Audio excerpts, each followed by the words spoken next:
Hello. It's one of James' video diary entries for the day. It's Tuesday, April 8th, 2025. I just made a payment on my signature loan. Really big one in case I get a job. These guys, Swift Transportation. I haven't worked in about a month or so. Swift Transportation, they're trying to hide behind corporate BS, crying that they need references. And I don't know. I don't really have that many people. Not that I don't know people, but there's a lot of people I don't trust. And given the nature of the reason for this channel even, it's because I don't trust people. I'm trusting my life and my sanity to strangers, to you guys, to you angels, and I thank you. I thank you for those who have been here from the beginning, those that have joined along the way, those who comment, those who subscribe, even those who view. Today was a little bit of a busy day. I got up and had to do the chores around where I'm at. And I use the term loosely because it's not exactly hard labor. A lot of what I'm going through now is mental, and I'm going through a healing process. And I thank you for being along with me on this process. Even if I don't broadcast the entire process, I thank you for at least being with me, viewing, subscribing. I got to 50 subscribers. I'm at 52 up currently as of the recording of this video. YouTube hasn't released it yet, and I guess I don't know why. Computer thing. I went to the doctor today. First time since I got out of the CMH. Now they're there and they talk to me about the suicidal thoughts, and when I still have them, don't get me wrong.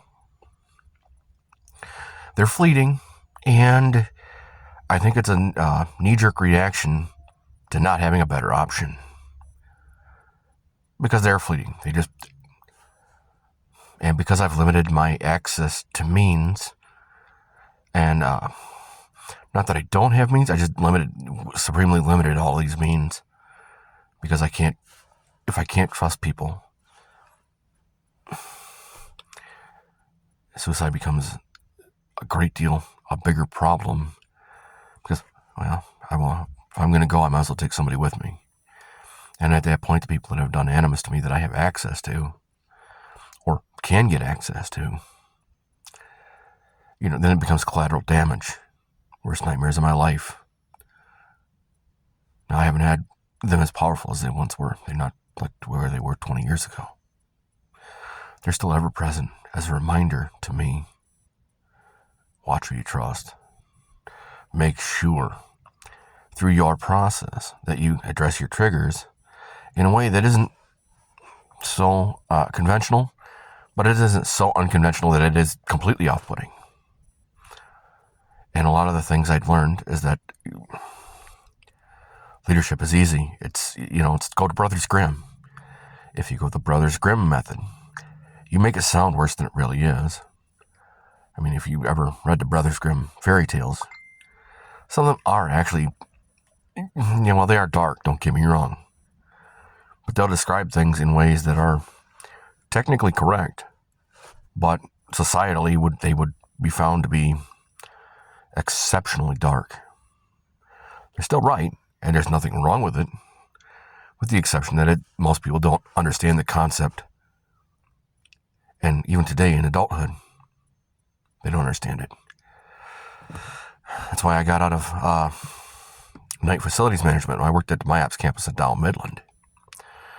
They forcibly made me, in some of the worst times of my life, open up to people that I didn't want to open up to. I wanted a simple, quiet job that I could go in, do my job.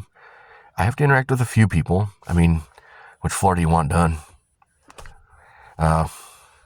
Figure out which building it's in. Figure out where it is, where they want done.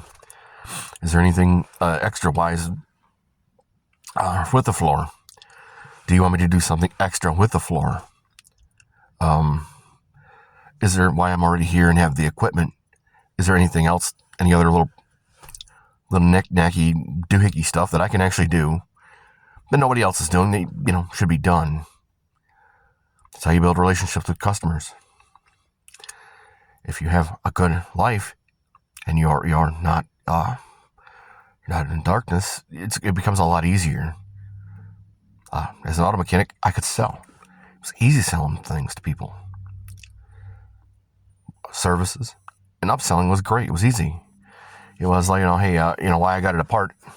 It's one more payment for this extra part that you already got a part anyway. I mean, it's not like you're not going to have to pay any extra teardown. You're just only paying for the part because we're already going to have to mess with this system anyway as part of that one.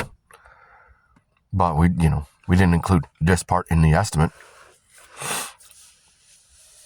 And you'd be amazed how many people will spend an extra payment on a $2,000 bill. So it's $2,200. Okay, it's one more payment. But it's peace of mind for them to say, well, because of metal fatigue, I won't have to do this 6 months down the road. Then I've got another $2,000 bill. I might as well go for a $2,200 bill today. Sold a lot of parts that way. I learned about the condition of parts and how to repair parts. And when you're repairing things, the little tips and tricks of how to use what. I'm having to learn the relationship thing, and that's been quite a cost to me. I'm not saying that I'm not learning and I'm not having support. I absolutely am.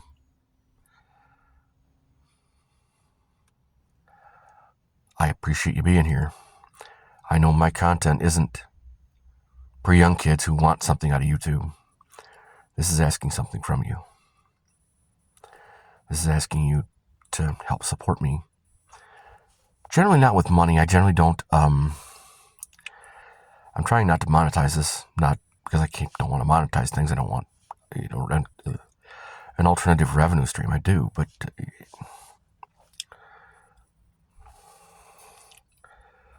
this is more of a therapy for me, and I'm not providing you an opportunity to learn something from me or to buy an experience from me or buy a story from me. You're helping me build my story. You're helping me be the one. I'm not saying I'm not unique. There are a few things I've had people tell me that, I've never had anybody have a story like that. Especially not somebody who's never been in the military.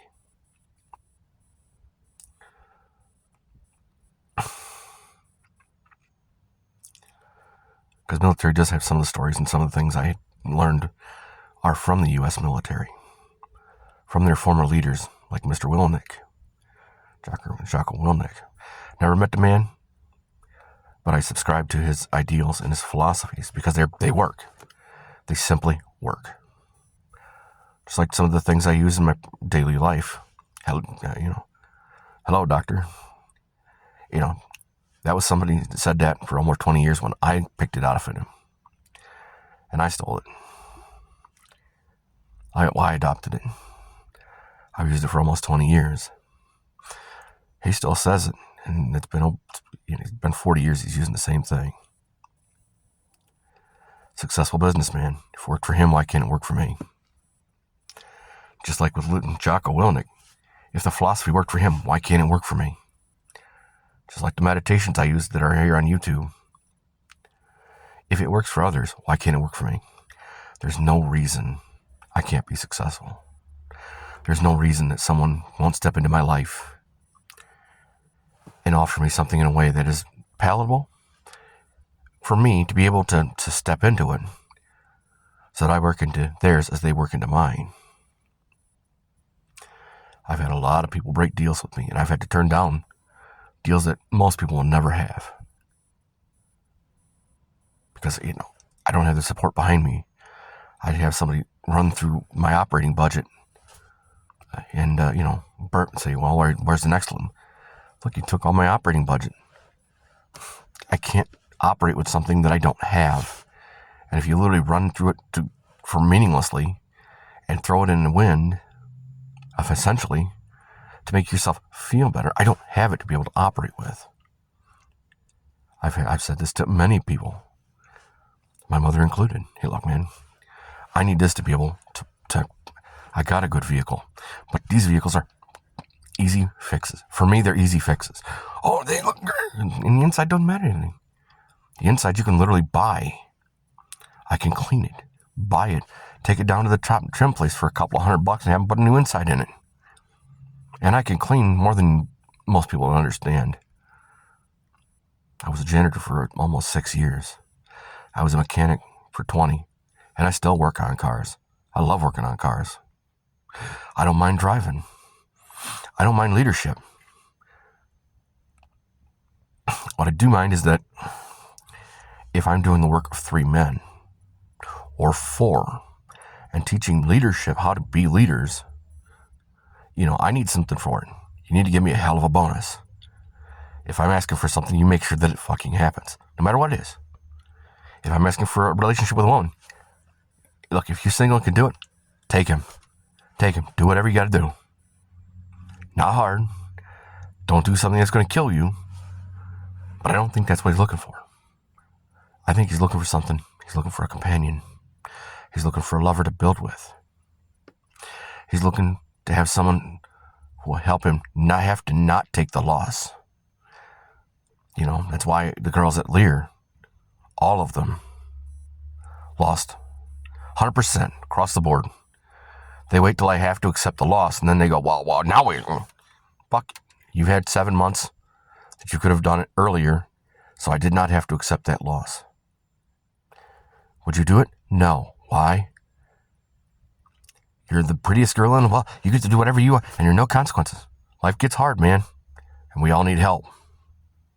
That's why I would take somebody who's not the belle of the ball and the most beautiful woman in the world.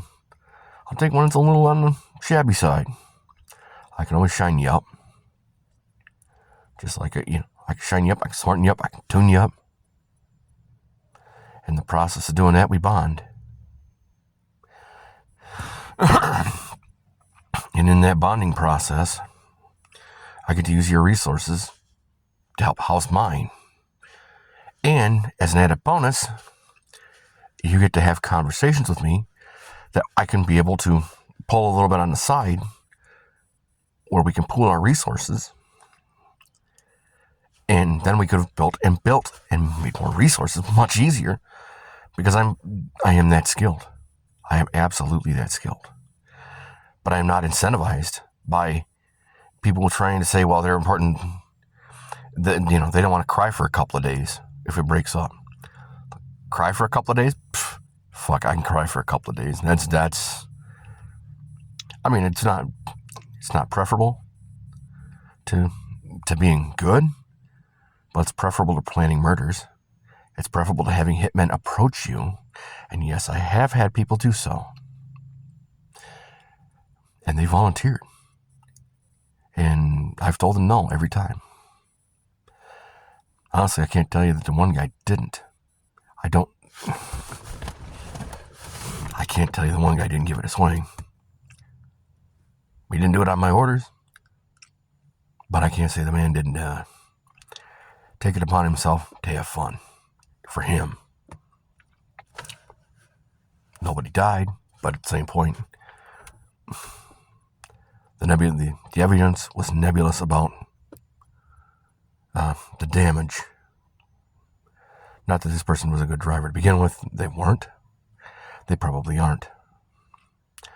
They probably smartened up a great deal by, if you make a deal with a man, you don't change the terms and conditions in the middle without telling him. If you don't tell him after he can't back out. Because you don't want to push him to the point where your murder is the right answer. You don't want to push him to kinetics. Pushing people to kinetics, and you're wondering why people don't want to be around other people? Because they get pushed into kinetics. And then the person that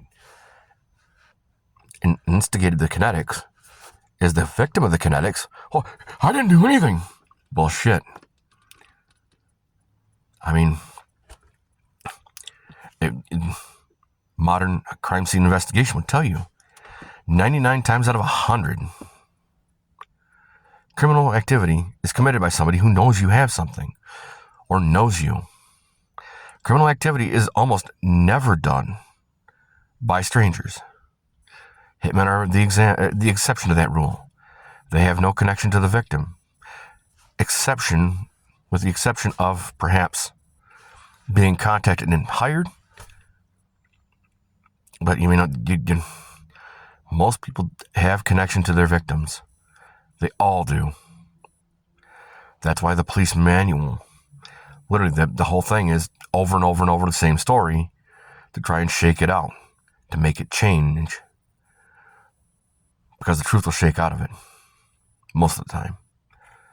And 9 times out of 10, it's somebody the victim knew. Robbery, same thing. You got to see the TV before you know you can go in and get it. You got to see the jewelry before you know that's a house to hit. You got to walk by that house to know that there isn't a dog in that house. You're going to have to deal with a security problem like that.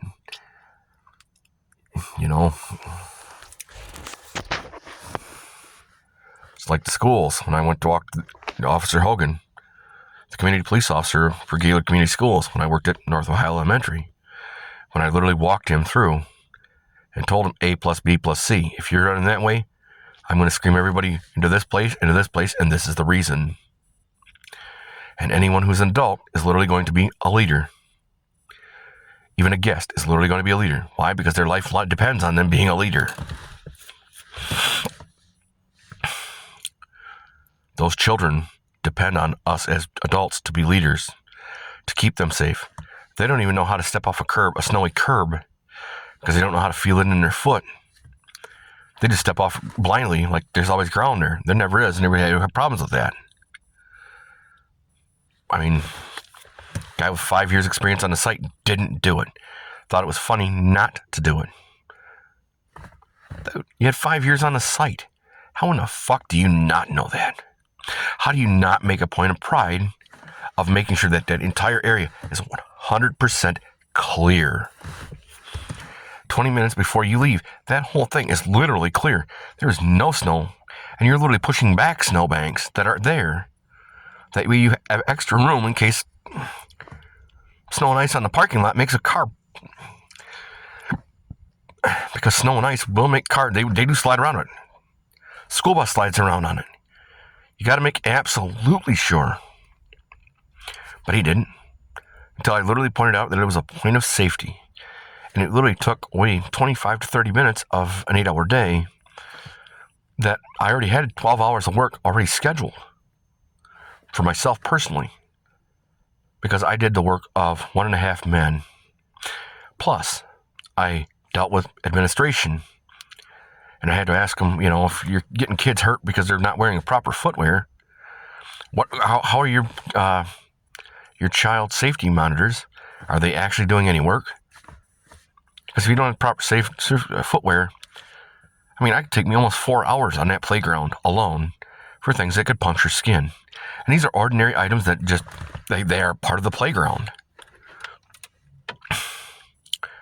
And I got 12 hours work scheduled. And I have to explain to the administration the sand traps and the critter intrusion and why and what and how. That should have been part of the administration right there. I should get a fuck of a bonus for that. Seriously, I took down and made maintenance issues. Yeah, made the maintenance man's got to clean out the sand traps. Whoops. Would you rather clean out the sand traps or condemn the building? Have an outbreak where the kids get sick or killed because of critter intrusion. Maintenance issues, same thing. I worded them specifically in the order I thought it was of danger. And I almost never put in a request unless it was imminent danger. You can have certain things or certain safety hazards. Kids are going to have to learn to live with certain types of loose equipment here and there. But if the equipment is so loose that it's literally about to fly apart, That's when you got to step in and have somebody take care of it. Because the budget's only so big, man. It only is. No matter who you are, your budget's only so big. Even DARPA.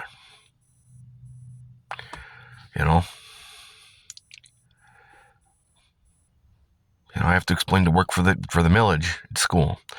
I had to work as a truck driver. I had to deal with the dispatcher not giving me the right address. The dispatcher sits in front of a fucking computer. Literally has no reason not to make a phone call and verify all the information before she ships it out. To the tune of 10 drivers, the company loses $1.25 million per year. Kendra Hood of Mount Pleasant Express, you lose, Keith, $1.25 million a year for 10 drivers. It's leadership across the board. You literally have to be people who can't make the people you're fucking over responsible for your stupidity and laziness. That's your fault, not mine. McDonald's the same way. Did you even watch the corporate video? I was literally pointing at the corporate video as it was running, pointing and laughing and pointing out stupid shit that, if you take a mop, you take a bucket. Doesn't matter. If you get a mop, you have to have a bucket. If you take a mop, you better make sure that if it wasn't made for you, you clean that mop every time. Because you can bet $10 that mop is not clean. Even hung up, it is not clean. I cleaned every single time I made a mop, and every time I changed a mop, I literally changed that mop head and cleaned it. Every single time. Mop bucket too. I took that Roscommon McDonald's from 7 millimeters of grease to 0 millimeters of grease. I changed the cash handling procedures there by using grifter mentality, and you can do it with all of the fast food restaurants. Anybody's got a window that puts change out. How much change is on the ground? If I can walk on the ground 3-4 days in a row, and I'm picking up $4 or $5 worth of change, man, that's money out the window. It's literally money on the ground. And I hate to tell you, but money don't grow on trees. In $5, how many days does it take $5 to become what it costs your minimum man for a 40-hour week?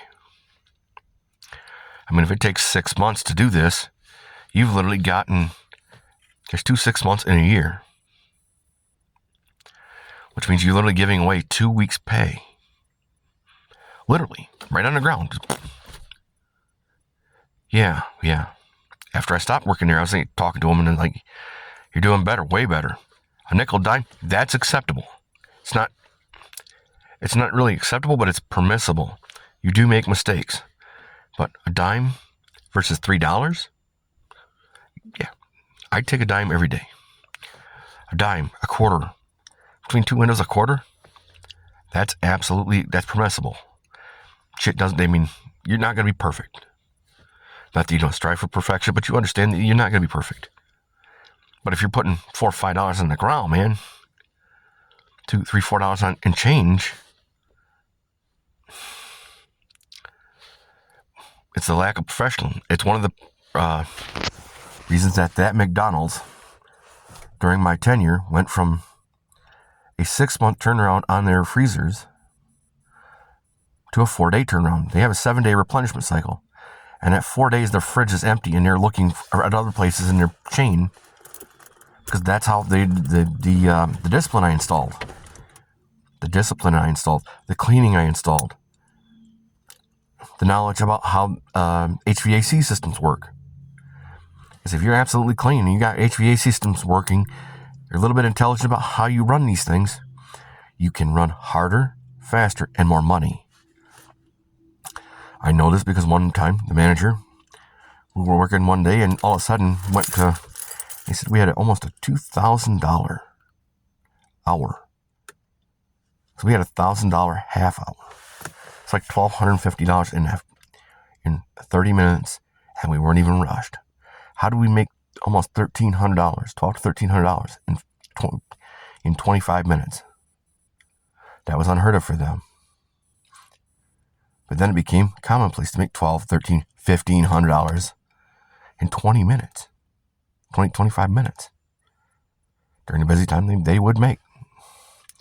Or where the service team would keep taking orders, the landing zone would literally be overflowing with food, and they'd be backed up 1.5 miles.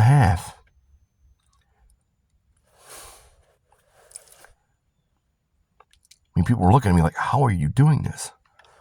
One, you install professionalism right from the bottom to the top. Floors have to be clean. You have to be able to look at this, what you have for procedures, and look at what's not working. Have somebody in the middle that knows all pieces, understands that if you can run all these pieces really well, that are really, really clean, people will come to you. If your garbage can, it's not overflowing constantly when it's smelling like nasty garbage during the peak hours of operation. It smells like clean linen. You're going to make more money because people are going to upgrade. Can I throw an extra couple of apple pies on? What do you got? You got any McCafe? Can I get some of that? They're all going to do that. And it's simple marketing. You already have all the materials. All you have to do is make them clean, quick. Simple discipline. I'm sorry for this being a long one. I appreciate you watching, viewing, subscribing, connecting your energy with mine. Thank you and have a lovely day.